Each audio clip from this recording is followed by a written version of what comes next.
नमस्ते प्यारे बच्चों। तो हम देख रहे थे 8 ग्रेड अभ्यास पुस्तिका कक्षा 8वीं भाषा भारती। इसका हमने जो पाठ 1 है बर्दे वो हमने पढ़ लिया था पिछली वीडियो के माध्यम से।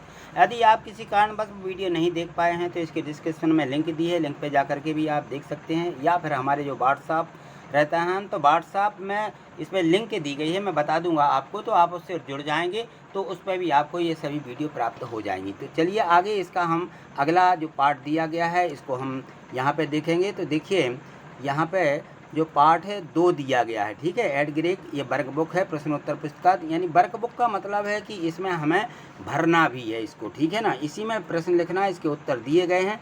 तो यहाँ से देखिए ये है, हम इसका अध्याय 2 शुरू करेंगे, आत्मविश्वास, ठीक है। तो ये जो पाठ 2 दिया गया है यहाँ पे ये है आत्मविश्वास। आत्मविश्वास में जो प्रश्न उत्तर दिए गए हैं इसके, ठीक है। तो हम इसको यहाँ से देखेंगे। तो ये देखिए दिया गया है पार्ट 2 आत्मविश्वास, और इसमें कुछ पहले पूर्व की तैयारी दी रहती है और दिशा निर्देश भी दिए रहते हैं कि हमें क्या करना है, इस पाठ के माध्यम से क्या सीखना है, इनके जो लर्निंग आउटकम्स हैं कि हमसे क्या आना चाहिए वो इसमें दिए रहते हैं।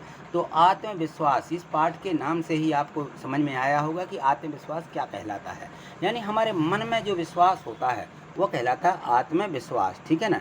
तो हम इसको अच्छे से जानें आत्मविश्वास को। यदि हमें आत्मविश्वास है किसी भी चीज़ का तो वो हमें प्राप्त हो जाती है, बस हमें उस पर विश्वास रखना रहता है। तो वो हमारा आत्मविश्वास कहाँ से आता है? मन से, ठीक है ना। तो यहाँ देखें प्रश्न, इसमें बहुविकल्पीय प्रश्न दिए गए हैं। यहाँ से बहुविकल्पीय प्रश्न हैं, सही उत्तर छांट करके इसमें लिखा है कि लिखिए इसमें। तो इन बहुविकल्पीय प्रश्नों में आपको 4 इस प्रकार से ऑप्शन मिलेंगे, इनमें से कोई एक सही होता है, जो सही होता है उसको हमें उत्तर के रूप में लिखना है। तो आत्मविश्वास का संबंध किससे है? यहाँ लिखा था आत्मविश्वास का संबंध बुद्धि से, मन से, शरीर से, योग्यता से। किससे है? तो मन से होता है आत्मविश्वास, ना बुद्धि से होता है और ना शरीर से, ना योग्यता से, ठीक। सामने वाले व्यक्ति की आदि शक्ति खींच लेने की विशेषता किसमें थी? ये थी किसमें? बाली में। कौन था ये बाली? रामायण में जो है सुग्रीव का भाई था बाली, जिसको भगवान राम ने बाण मारा था, है ना।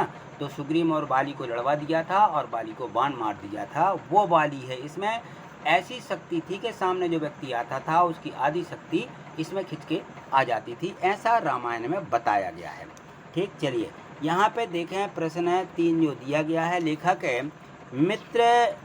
मित्र किससे देखकर डर गए थे? तो इसमें जो है दिया गया कि बाघ को, भेड़ियों को, कुत्ते को या शेर को, किसको देख कर के डर गए थे? तो कुत्ते को देख करके डर गए थे। जो लेखक है उसके जो मित्र हैं वो कुत्ते को देखकर डर गए। प्रश्न 4 दिया आत्म श्रद्धा क्यों आवश्यक है? तो जब हमें आत्म श्रद्धा यानी जो हमारी श्रद्धा रहती है, हमारी भावनाएं जो रहती हैं, यदि हम में ये है तो ये निश्चित होती है सफलता हमें प्राप्त करने के लिए हमें क्या करना पड़ता है? आत्म श्रद्धा से कोई काम करना पड़ता है, ठीक है ना। तो ये कहलाती है हमारी आत्म श्रद्धा। सफलता प्राप्त करने के लिए हमारी आत्म और हमारी श्रद्धा होना चाहिए, ठीक।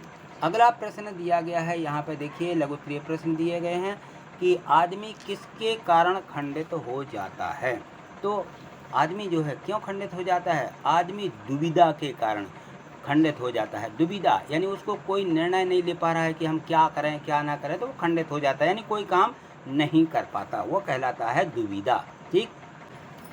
यहाँ देखिए प्रश्न 6वां दिया गया है, यहाँ पे है कि खंदक खाइयों सामासिक पद में कौन सा समास है? ये जो सामासिक पद दिए गए हैं खंदक खाइयों, तो इसमें कौन सा समास है? तो खंदक खाइयों में जो समास विग्रह है, पहले तो इसका विग्रह करें तो हो जाएगा इसका विग्रह खंदक और खाइयों, ये होता है। तो इसमें कौन सा समास निकलता है? द्वंद्व समास, ठीक है। तो यहाँ लिख दीजिए इसमें द्वंद्व समास है। प्रश्न 7वां देखें, मनुष्य के आत्मविश्वासहीन होने का क्या कारण है? तो मनुष्य आत्मविश्वासहीन क्यों हो जाता है, या आत्मविश्वासहीन कहलाता क्या है? मनुष्य के आत्मविश्वासहीन होने का कारण है नकारात्मकता, यानी उसकी जो सोच है वो अच्छी सोच ना होना, उसको नकारात्मकता कहते हैं। अतः हमें नकारात्मक सोच को, नकारात्मक लोगों से बचना चाहिए, क्योंकि जो नकारात्मक लोग हैं, कोई बात पर विश्वास नहीं करते हैं, वो नकारात्मक कहलाते हैं। तो यह हमारे विश्वास को विश्वासहीन बनाने का कार्य करते हैं, ठीक है ना। तो ये कहलाता है आत्मविश्वास, हमें अंदर से आत्मा में किसी चीज़ का विश्वास ना होना, ठीक। अब यहाँ देखें प्रश्न 8वां दिया कि राम बाली के सामने आकर क्यों नहीं लड़े थे।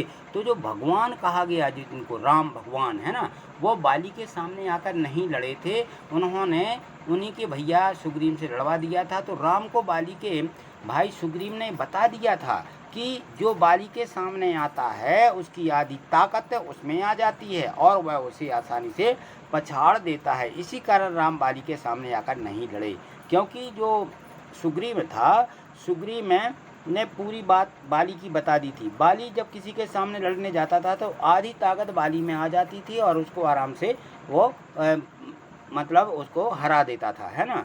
तो इस प्रकार से भगवान राम ने भी सोचा कि ऐसा ना हो कि उसकी हमारी आधी शक्ति बाली में चली जाए। तो इस प्रकार से तो भगवान राम को भी आत्मा में विश्वास नहीं था, है ना, कि हम बाली को हरा देंगे। तो उन्हें ऐसा डर लग गया था। तो यही कहलाता है आत्मविश्वासहीन होना। ठीक है, जब भगवान भी आत्मविश्वासहीन हो गए थे यहाँ पे। तो देखिए अब अगला जो इसका प्रश्न दिया गया है इसमें है कि विरोधी को हम शक्तिशाली क्यों मान लेते हैं। जैसा भगवान ने बाली को शक्तिशाली मान लिया था ना, तो इसी प्रकार से हम अपनी आत्महीनता, कायरता और कुसंस्कार और आत्मविश्वास और एक और काट दीजिए और आत्मविश्वास की कमी से विरोधी को बिना आकलन किए उसे हम शक्तिशाली मान लेते हैं। ठीक है ना। तो इसी प्रकार से भगवान राम ने जो है बाली को बिल्कुल कोई उनका जो है आकलन नहीं किया था और उनको शक्तिशाली मान लिया था, क्योंकि सुग्रीव ने बता दिया था। तो इसी कारण से वो बाली के सामने आकर नहीं लड़े थे। चलिए अगला प्रश्न देखिए, इसमें प्रश्न 10वां दिया गया है कि सफलता की, विजय की, उन्नति की कुंजी तो अविचल श्रद्धा ही है, इस वाक्य का भाव स्पष्ट कीजिए। तो यहाँ देखिए प्रश्न जो 10वां दिया गया है, 10वें प्रश्न में है कि सफलता की, विजय की, उन्नति की कुंजी तो अविचल श्रद्धा ही है, इस वाक्य का भाव स्पष्ट कीजिए। तो इसमें जो दिया गया है कि सफलता की, जो विजय की, उन्नति की कुंजी है वो श्रद्धा ही है। क्या है? श्रद्धा। तो इस श्रद्धा के भाव को जो है स्पष्ट करिएगा। तो यहाँ देखें तो इसमें जो दिया गया है इस प्रकार से यहाँ देखें तो किसी भी क्षेत्र में हम काम करें या किसी भी क्षेत्र में कार्य करने के लिए यह निश्चित होता है कि व्यक्ति की मानसिक सफलता, यदि व्यक्ति किसी भी कार्य को यह सोचकर करे कि वह उस कार्य में अवश्य ही सफल होगा या उसे विजय प्राप्त होगी, तो निश्चित ही उसे उसकी अभीष्ट मंजिल प्राप्त होती है। अतः कहा जा सकता है कि व्यक्ति का अडिग आत्मविश्वास अर्थात अपने आप के ऊपर कर पाने के विश्वास और उसे सफलता की ओर लेकर निश्चित ही जाता है। इसलिए उक्त वाक्य में कहा गया है कि सफलता की जो उन्नति है वो क्या होती है, वो हमारी सफलता की ओर लेकर के जाती है। इसीलिए उक्त वाक्य में कहा गया है कि सफलता की, विजय की, उन्नति की कुंजी तो अविचल श्रद्धा ही है। ठीक है, तो इस प्रकार से अब यहाँ देखिए प्रश्न 11 दिया गया है। इसमें है कि आत्मविश्वास पाठ के लेखक के मित्र के गुणों पर प्रकाश डालते हुए बताइए कि हमें इससे क्या शिक्षा लेनी चाहिए। जो आत्मविश्वास पाठ है इसके जो लेखक हैं जिन्होंने ये पाठ लिखा है उसके मित्र जो थे उनके क्या गुण थे। तो आत्मविश्वास पाठ में लेखक का जो मित्र है, मित्र में साहसहीन के साथ साथ आत्मविश्वासहीन हैं और उसमें परखने एवं सूझबूझ की भी कमी है। हमें इससे यह शिक्षा मिलती है कि परिस्थिति अच्छी या बुरी जो भी हो उसे अच्छी तरह से परखना चाहिए।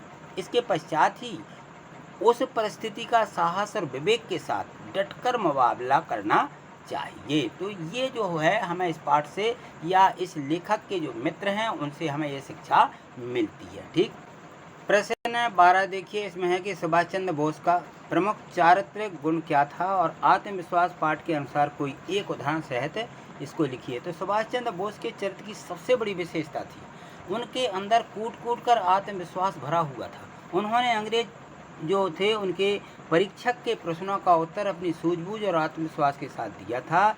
इसलिए जो थे सुभाष चंद्र बोस उनके ये चारित्रिक गुण उनमें आत्मविश्वास के कारण थे। चलिए यहाँ से देखिए प्रश्न 13वां दिया गया है। यहाँ से दीर्घ उत्तरीय प्रश्न है। आत्मविश्वास के बूते पर जीवन में सब कुछ कर पाना संभव होता है। आत्मविश्वास पाठ के आधार पर किसी महान व्यक्तित्व का उदाहरण देते हुए इस कथन को स्पष्ट कीजिए। देखिए जो आत्मविश्वास होता है, तो आत्मविश्वास में जीवन में सफलता का आधार है। तो जो नेताजी थे, नेताजी सुभाष चंद्र बोस, जब ICS की प्रतियोगिता में बैठे तो अंग्रेज परीक्षक ने पूरी तेजी से घूमते हुए बिजली के पंखे की ओर इशारा करते हुए उनसे पूछा कि क्या इसकी पंखुड़ियाँ गिनी जा सकती हैं। तो सुभाष चंद्र बाबू जो थे उन्होंने झट से पंखे बंद कर दिए और बोले, जी हाँ, सुगंधता के साथ। तो परीक्षक जो था वह प्रसन्न हो गया, परंतु उसने उन्हें एक बार और कसौटी पर कसा। उसने अपनी अंगूठी उनके पास रखकर पूछा, क्या इसमें सुभाष चंद्र बोस पास हो सकता है। तो सुभाष बाबू ने अपने नाम का विजिटिंग कार्ड मोड़ करके उसमें से पास करते हुए कहा, जी हाँ। इस तरह है उपर्युक्त उदाहरण से यह स्पष्ट होता है कि आत्मविश्वास के बूते पर जीवन में सब कुछ कर पाना संभव है। ठीक है ना। अगला प्रश्न देखिए, इसमें दिया है प्रश्न 14 कि जो लोग हमेशा उत्तर की बात सोचते हैं, उतार वाली, वे उन लोगों की तरह हैं जो कूड़ा घरों के पास कुर्सी बिछाकर बैठ जाते हैं और शहर की गंदगी गाली देते हैं। आत्मविश्वास पाठ के आधार पर इन पंक्तियों की व्याख्या कीजिए। तो जीवन में उतार चढ़ाव आते रहते हैं, अर्थात अच्छे और बुरे दिन तो प्रत्येक व्यक्ति के जीवन में आते ही हैं, लेकिन कुछ लोग केवल बुरे दिनों की ही सोचते रहते हैं। ऐसे निराशावादी लोगों पर कटाक्ष करते हुए लेखक कह रहा है कि ये लोग उन लोगों की तरह हैं जो कूड़ा घरों के पास कुर्सी बिछाकर बैठ जाते हैं और शहर की गंदगी को गाली देते हैं, अर्थात ऐसे लोग जीवन में कुछ करना नहीं चाहते। ऐसे लोगों का दृष्टिकोण सकारात्मक नहीं होता है। जीवन में उन्नति के लिए ऐसे लोग प्रयत्नशील भी नहीं होते हैं। ठीक है ना। तो इस प्रकार से ये 14 जो इसके प्रश्न दिए गए थे, हमने इस वीडियो के माध्यम से 1 से 14 तक के सभी प्रश्न अच्छे से समझे हैं और स्पष्ट रूप से हम अपनी नोटबुक में भी इसको लिख लेंगे। ठीक है। तो आज इतना ही, मिलते हैं अगली वीडियो के माध्यम से। आगे देखने के लिए चैनल को सब्सक्राइब करके रखें। हमारे व्हाट्सएप ग्रुप से भी जुड़ जाइए, उस पर आपको सभी पाठों की लिंक मिल जाएगी, सभी विषयों की लिंक मिल जाएगी, जिससे आप अच्छे से प्रत्येक 8 ग्रेड बुक को आप उसको अच्छे से लिखें और उसको समझ सकें और उसका अध्ययन कर सकें, क्योंकि वार्षिक परीक्षा इन्हीं 8 ग्रेड बुकों में से ही पूछी जाती है। ठीक है। चलिए, थैंक यू, धन्यवाद।